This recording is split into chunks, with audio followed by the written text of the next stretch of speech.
Welcome to Author's Voice, connecting authors to the world. This program is A House Divided, and I am your host, Bjorn Skaptason. Welcome to A House Divided today. I'll be your host for today's show. Today, the book we are talking about is Friends of the Wigwam, a Civil War story, brought to us by Barrington Group Publishers. The cost for this book is $16.95.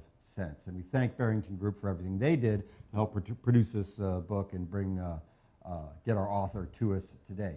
Our author is John William Huelskamp, and we're going to meet John in just a second, but thank you for coming to the show, John. Thank you. For folks at home, if you are watching on Facebook Live or on our website, please use the comments section to ask questions. I would just as soon ask your questions than mine. I'm sure yours are better than mine. So ask questions. It'll either go into our Facebook feed, you can put it right there in the Facebook feed, or leave a question at authorsvoice.net. You have a chance to do that. Ask the author a question. He'd be happy to answer it for you. Most importantly, order the book.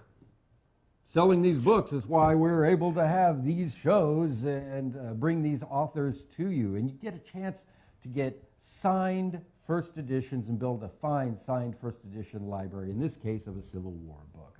People out there that collect Civil War will want something like that. Now, our author today, John William Huelskamp. John is a historical novelist whose early passion for the Civil War history was ignited when he discovered a cavalry saber in the Maryland woods near his boyhood home. I almost want to hear that story instead of that. But John has been fascinated with the Civil War ever since then. An avid research historian, John is a consultant to Civil War scholars of all kinds. He was appointed an honorary board member for the General Longstreet Memorial Project at Gettysburg National Military Park, and continues to promote Civil War legacy through monuments, museums, battlefield preservation, teaching, so on and so forth. All of this valuable activity that John does. John, welcome to Author's Voice. Welcome to House Divided. Well, thank you for having me, and thanks for the nice introduction. Sure. First off, just like we said, what inspired you to write this book? Well, I guess you'd probably consider me and others children of the centennial of the American Civil War. At the age of 8 is when the centennial began in April of 1961. And so for 4 formative years, I mean, at a very young age, I fell in love. You mentioned the cavalry saber was a shock. I started collecting little things, baseball cards, centennial cards, on the Civil War. They looked like baseball cards, but they had, the imagery of various battles. With that, at the age of 13, I moved out of Maryland and didn't return until my mid-20s, settling mostly in Illinois, and realizing that the pomp and circumstance and the celebrations that I knew in Washington, D.C., I was on the Maryland side of the Potomac River, not a lot of that out here. And from what I learned over the 30 years of researching and writing this book is that a lot of upper Midwest states don't realize the incredible mission and activity and the warring that went on to bring the fruition of the Civil War to what Abraham Lincoln wanted and the rest of the folks in Illinois. Victory and the defeat of the South. Mm-hmm. That is it in a nutshell. There are other things that I have done along the way besides collecting artifacts. I've contacted Keith Rocco, for instance, whose painting is on the cover of the book. Terrific artist, wonderful Civil War artist. I actually selected the 93rd Illinois and Colonel Putnam incident at Tunnel Hill, which is the climax of the book, to be kind of the centerpiece of what was to come in terms of telling the story in Illinois and the upper Midwest. The painting was completed in 1993. I had spent 5 trips to the Missionary Ridge Battlefield, Tunnel Hill sector, and collected data. Before the internet, as you know, we had to go to libraries, go to historical societies. We had to walk these places and talk to people, local historians who lived there. So with that, the painting was first in '93. I then wrote an article for Civil War regiments, which was accepted as a notable regimental series book. At that point, I started thinking bigger and talking to historians who thought that a novel that was in a reader's section of a library would be probably the best way to communicate a story, like previous stories, Gone with the Wind. I'm not Margaret Mitchell by any means, but Michael Shera, who wrote the Margaret Mitchell's Gone with the Wind, Michael Shera with Killer Angels that became a movie, and things started to snowball at that point. We are now in the process of putting a movie script together. Interesting. With a great writer. His name, he could not be here today. He wrote Hoosiers. His name is Angelo Pizzo.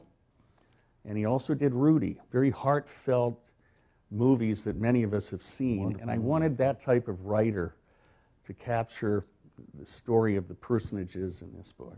Well, there's so many personages in the book. I mean, that's a great way to bring it up. This book has a very local feel to it, and the characters spring from a particular time and place, and it's around northern Illinois before and during the Civil War. But what makes their story, what makes the story of all these people take on how does it make it interesting to the world at large? Because it's a story that goes everywhere. It's a great, great question. The concept of what area to pick in the upper Midwest was actually suggested by the late John Y. Simon from Southern Illinois, who's a Grant editor and scholar. He had told me that the area from Galena, Illinois, crossing to Freeport, then into Chicago, was comparable in the Revolutionary War to the Hudson River in terms of political importance and strategy. You know, there were 8 generals out of Galena. Yes. And then, of course, we have Eli Parker, who's in the book, came from western New York. Others in Chicago were Elmer Ellsworth, the first Union officer casualty in the Civil War.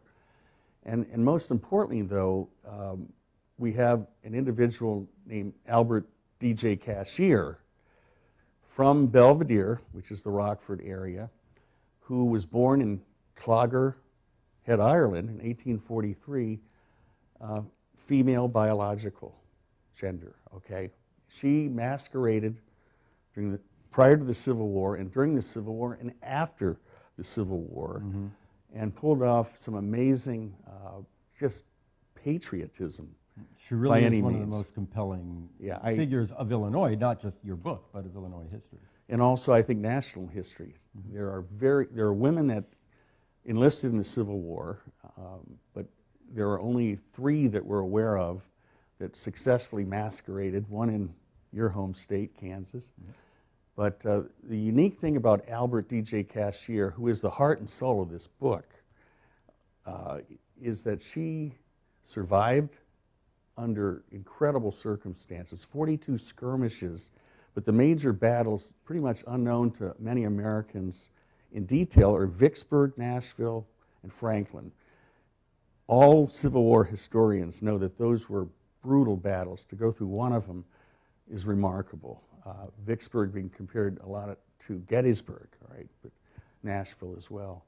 So it all came together as, why not pick up these people, these personages that some survived the war, some didn't, go back in time a little bit and put them younger on the Pecatonica River so that you can get a feel for, of course there's creative license there, but I have all these children, as the book opens up, having a lot of fun on that river, learning that this impending war was coming. Eventually, the 4 boys, and of course the 2 girls, one of them is Albert D.J. Cashier before she enlisted, and the other is the daughter of Colonel Putnam. They're having a grand old time for 4 years. They even see a Lincoln Douglas Labate in Freeport, and to kind of merge all this then with known characters like Grant, Abraham Lincoln, and for many Illinois, Elihu Washburn. I brought it together, both I would say the adult focus and strategy in the war and the children's concerns merged right with the enlistment that they did in the fall of 1862. Went to war, some came back, some didn't. Mm-hmm. But there's a moral element to the story also as to what was truly going on. What do you think of a patriot in Illinois or any northern state? A Union patriot, who were those people? There's not a lot in the history books. It's all cited mostly to the east of the Appalachians, where I was raised. And now here we have an opportunity to get more exposure, get that limelight with the painting, the book, and now this movie coming out, probably in a 2 to 3 year time frame. We want to be very detailed to capture not only the detail, it's a little redundant there, but the spirit of the book, but most importantly, the spirit of the story of these people as we know looking back. Right. Now I want to ask you about your characters because, correct me if I'm wrong, but I don't think any of your characters are made up. They're all but every one of them is a historical figure, although some of them are famous and well drawn, while others you had plenty of an empty vessel to fill up with character. How did you wrestle with that problem, taking someone you didn't know as a historical person and investing them with character, with feelings, with motivations, and all the things that go into telling a story? That's an excellent question. There's also a horse in here. That's very important. After collecting the characters and knowing how important they were, the idea is, do I write a book, a typical book that's going to collect dust in a library on the shelf? I mean, there's many of those out there, but the important thing in a novel is to get not only the characters developed in the right way, but to have creative license for the dialogue too. So a short answer to the question would be that I had to look at the actual individuals' ages, step it back to 1857, capture how old they were, because it varied between 13 and 16, and just put them out there and have some fun with them. You'll find the wigwam, which the book is named after, ties to an Indian wigwam that was discovered where they all hang out, almost like it's a cave or a tree fort where they met and had fun, fished, sauntered around in the water, and things like that. The end goal, though, is to get them to war and how to do that. And I followed strictly the chronology of what went on, including the Republican Convention is in there, at the wigwam? At the wigwam, which is the other wigwam. The other wigwam. The adult wigwam. So that is the, I guess, double entendre for the book, bringing it together. The wigwam is not about, there is one Native American, Eli Parker, in it, but some people think that this is an Indian era book. It's intentionally done to bring the children on the river together with the adults in a very nice, I think, way. Now, since we're at Abraham Lincoln Bookshop, I don't know if I've said that enough in this video. Welcome to Abraham Lincoln Bookshop. That's where Author's Voice comes to you from. We have artifacts, or at least when we talk about a Civil War book, we have artifacts. And I was thrilled when I saw the book and I saw that you were writing about Albert D.J. Cashier to know that I had something, we have something in the shop now that relates to Albert's regiment, the 95th. Illinois Regiment. A lot of this is about the 93rd Illinois Regiment. This is the 95th from Rockford, that area. Yes, it's definitely. Northern Illinois. And here is a quarter plate albumen photo. Let me get that of Alonzo Brooks. That's Lieutenant Alonzo Brooks of Company K of the 95th Regiment Illinois Volunteers. Now this sort of drives home the idea that Albert's a real person. And here's one of her comrades, and even as he's being photographed here for this lovely, albumin quarter plate, he doesn't know that one of his comrades is a woman. And so what this leads me to is your regiments are also characters. Groups of people can be characters. And so the 95th is not the 93rd, and the 93rd is not the 95th. They have different people in them, and they have different ways about them. How did these communities sort of inform your ability to tell the story and carry these characters through the war? Are you referring to living people? Yeah. They People were like wonderful. Alonzo, Are you talking about the historical societies themselves, or Alonzo? the regiments themselves. The regiments themselves. Yes. Again, chronologically, obviously from 1 up to the 186 regiments that were from Illinois and the 250,000 soldiers that went down there. What I did is I simply followed who was the first. The 45th Illinois is from Galena. There are letters there with General John E. Smith, and I won't get into a lot of detail there, but they were the first to appear in the book in a battle, followed by the 93rd Illinois, which is Colonel Putnam and most of the character boys on the river, followed by the 95th Illinois, which is where Alonzo and also, but more importantly, Albert D.J. Cashier were from. In the development of this, fortunately, I guess by luck and by research, I found out that they were on a famous charge on May 22nd, where they were on the Vicksburg battlefield. The 45th was the first to fight out the siege battle on that date, followed by the 95th Illinois in the middle, center, followed by the 93rd Illinois. In a sequence of roughly 1 hour and a half, we've got all of this hell breaking loose, excuse the word, with the characters in the book. So the reader is now realizing that although they're not connected because they're in separate regiments, they're all going through a major sacrifice. So that, I hope, answers that question. Yeah, they're all at the same time in the same place. Or to put it very simply, in the Killer Angels, suddenly everybody knew what the 20th Maine Regiment was. And they knew all this stuff about it. And these regiments also give you, 45th, 93rd, 95th, give you groups that can become familiar to the reader as real people, not a numeral, not a mark on a map. And I think that's very valuable. I think that's a very valuable thing to do, and you do this in this book. Now, let me see where we have having so much fun just talking about the book. But we were talking before we started this program that a lot of people in Illinois, and a lot of what you do outside of writing the book, is teaching. You're not a teacher by profession, but you spend a lot of time, you're telling me, going out to schools and teaching to the public.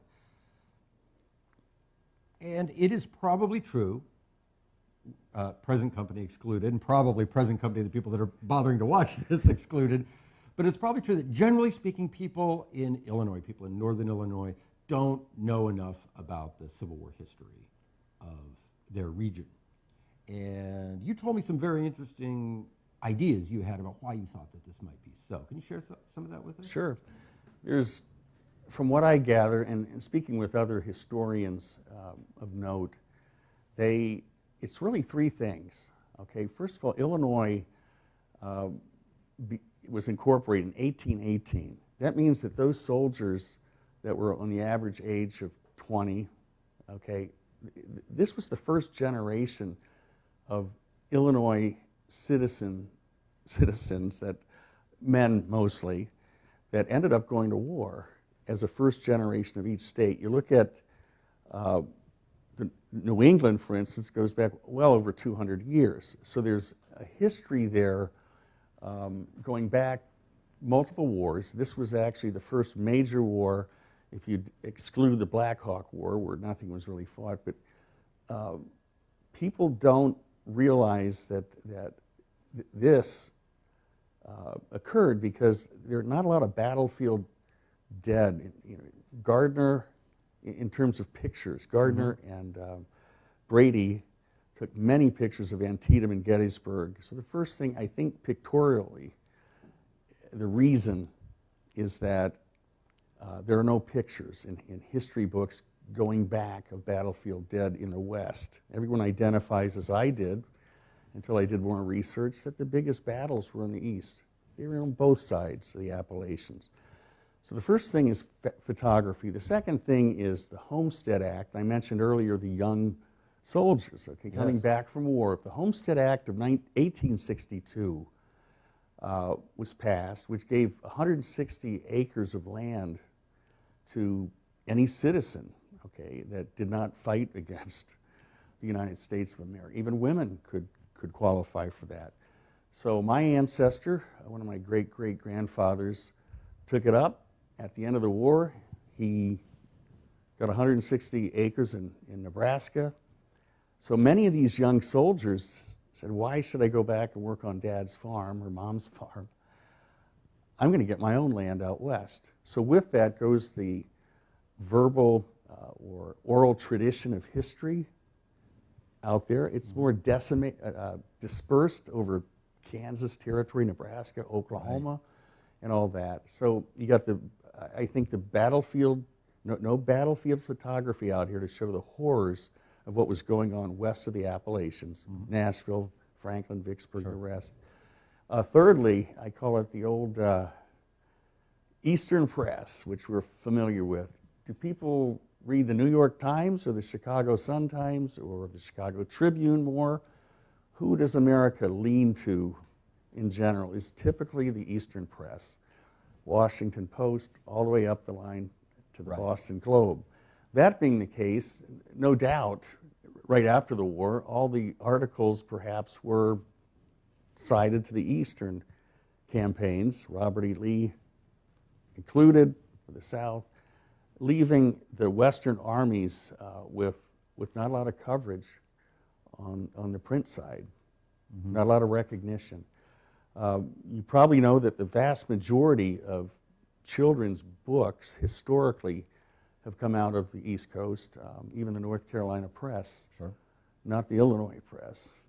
So those three things. Three excellent reasons why we don't see a lot of coverage of this very important region.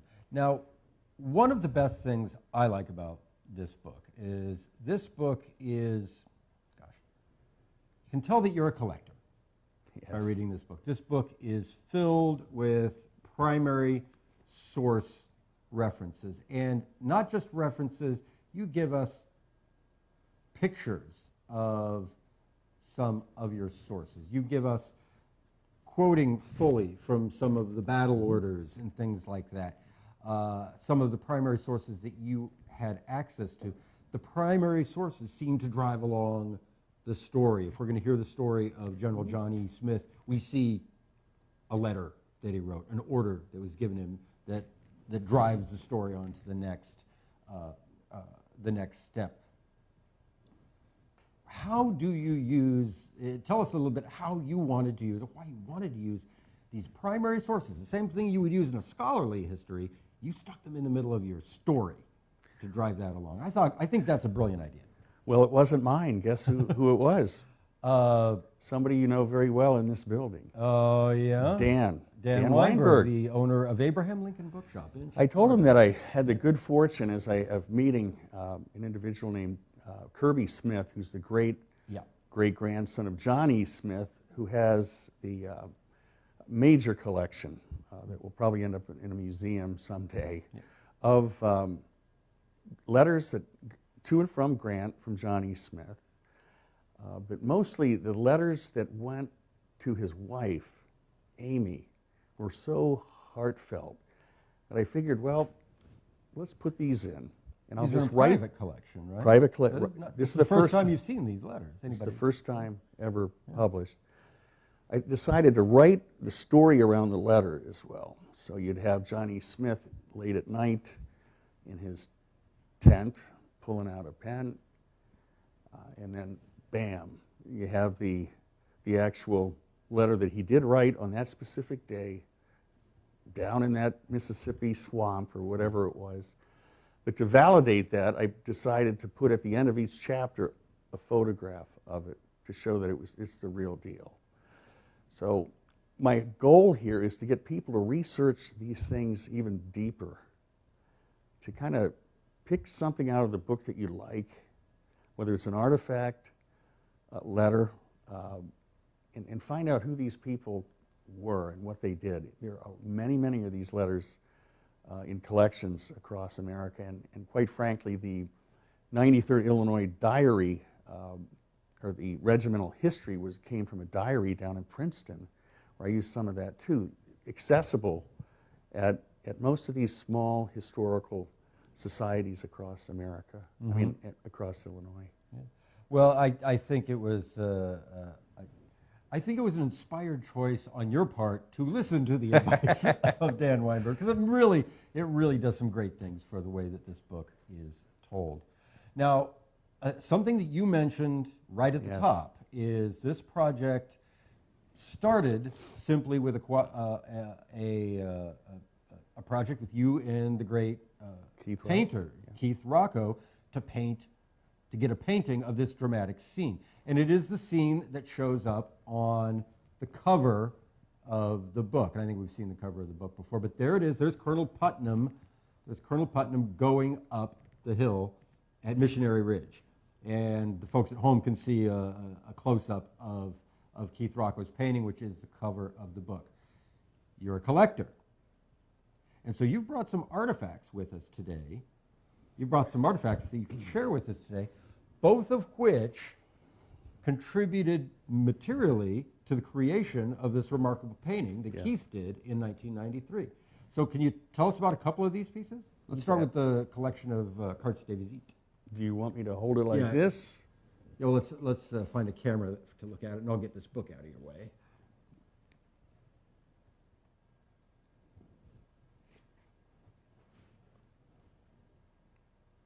There you go. And there, the folks at home can see. I can stand it up a little. See these, just and there's this photograph album that you have filled with cartes de visite. They're cartes de visite of soldiers from the 93rd Illinois. Tell us a little bit how you came to find this and what role it plays in the creation of the painting in the book. Well, Keith Rocco is a world-renowned, they call him a realism painter. Right? So anything that he does has to be meticulous in terms of detail. I mean, he told me, I'm not going to do the painting unless you find out what the color of Putnam's horse, the flag tips on the flags that are supposed, were carried up the hill. And again, I was very fortunate to be able to acquire the 93rd Illinois photo album I just showed you, which we then took their faces. Two of them that I just showed you are actually, if you want to hold the book up. Yeah, I'll hold it up for you, and you can talk. Okay, so this individual at the tree was the individual you saw to the right in the book here. I mean, the album. This is his name is Sergeant Major Trimble. This individual looking up is Captain Taggart, who was a best friend of Colonel Putnam. And then over here is, we didn't show you the picture, but there's an individual walking or making his way down the hill holding his elbow because he was the first color bearer to be shot. And then we have Lieutenant Hicks here holding the flag. He was actually shot across the forehead, and that's why he's depicted finally, unfortunately for Putnam, he was shot off his horse and was killed advancing up the hill. These flags at the top, there's a lot of, you notice when you look, well, you can't see it very well, but those are blue flags with a white moon. Mm-hmm. Okay, yeah, that's Hardy flag. That's the Hardy flag from the West. Most people would never know that, but we wanted to get everything captured here in the right way. The positioning of the troops, the advancement, the timber, everything. And so we were very fortunate to have all these small historical societies in Princeton running up to Freeport, Stevenson County, help us dig up, even with the sword where Captain Taggart has in the picture. So. Right, and then this brings us to one other article, Yes. but also before we bring to this last artifact, what's so fascinating about the book? This starts as a collecting project. The Yes. collecting project leads into an art project, a cooperation between you and Keith Rocco, and then when the painting is done, you say, "I need to tell this. I need to create a story out of this," and then that ultimately leads to the book that we have right now. It's really an incredible story of creative synergy, leading from one item, and thank it is you. leading somewhere else.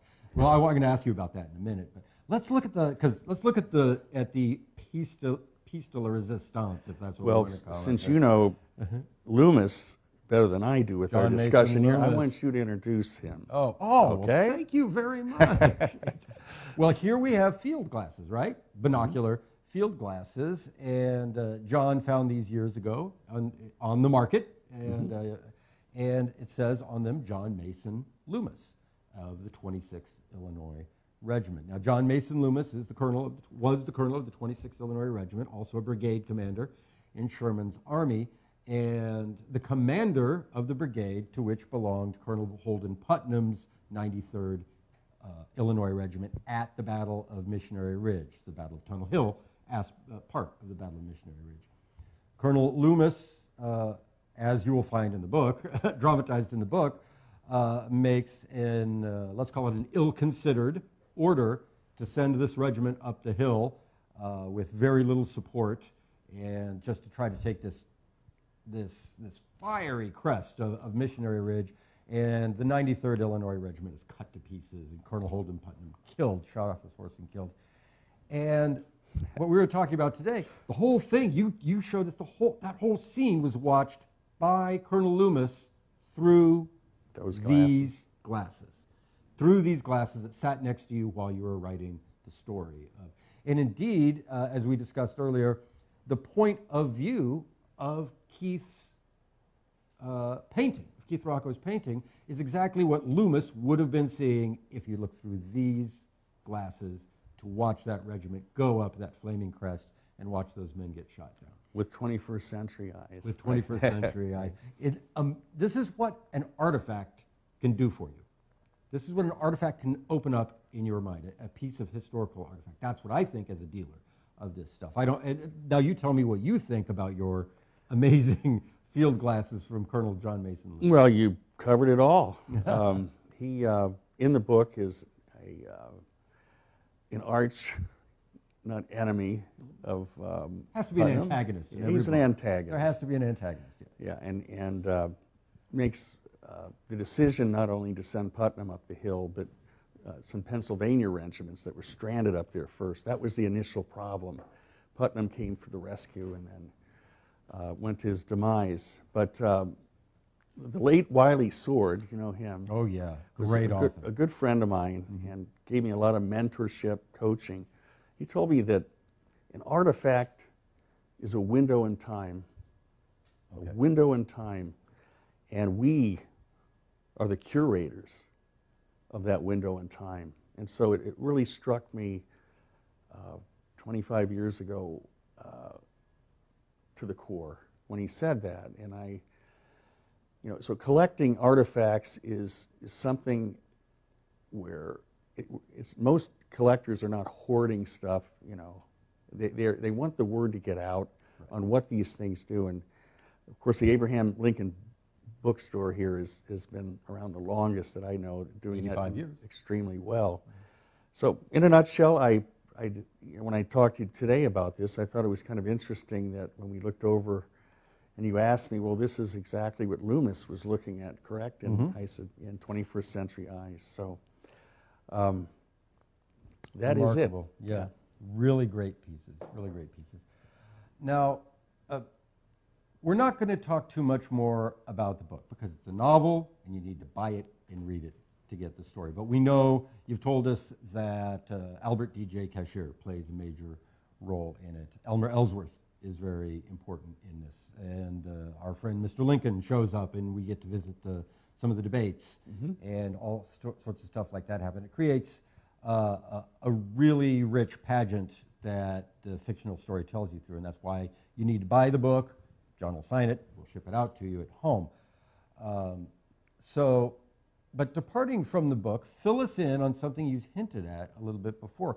What else do you have planned for this story? What's the next step for Friends of the Wigwam? Well, we thought a three-pronged approach. You know, they say a painting's worth 1,000 words. Well, that was done first. Now, the book is obviously 386 pages, but if the word gets out on it, that's a lot of people talking about this U.S. history limelight project for not only Illinois, but all these northern Illinois states that are in the dark. So it's going to shed light on that. And nationally, I think the movie script that would come out, since we have a very good and excellent, well-known screenwriter with Angelo Pizzo, if you want to look him up on Wikipedia, you'll see that his Hoosier. Hoosier's a brilliant movie. His Hoosier screenplay is in the Smithsonian Institute right now. That's how important he is to America's psyche. So we are hoping that with his help and his genius, that the story gets out and people start looking more not only at the regiments, but individually at Eli Parker, a Native American who, by the way, drafted the surrender documents. When Robert E. Lee saw him standing next to Grant, McLean, Virginia, he went up to Eli and said, you know, it's good to see a real American. And Eli said, we are all Americans. So, and then of course Elmer Ellsworth, who you mentioned, very solid citizen, not only for the Midwest, but for America. So the next step is to get things moving. I'm doing a lot of presentations to elementary schools to try to get, as I was influenced at a very young age, from 8 to 12 during the centennial, I got hooked at the average age of 10.